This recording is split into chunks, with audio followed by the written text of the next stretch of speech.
pada hari ini sudah bisa terkumpul donasi hingga mencapai 22.510.000, dan ini terus kita lakukan penggalangan donasi hingga bisa mencapai 10 lembu yang bisa kita beli untuk 1.000 anak yatim. Kemudian kita coba juga bisa menggalang donasi untuk paket lebaran untuk 1.000 anak yatim. Hal ini kita lakukan semata-mata untuk seluruh anak yatim yang kita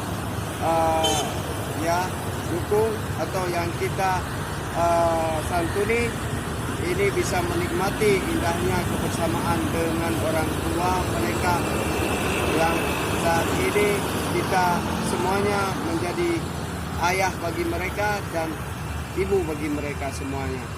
Jadi saya selaku ketua yang melakukan donasi ini, saya berterima kasih atas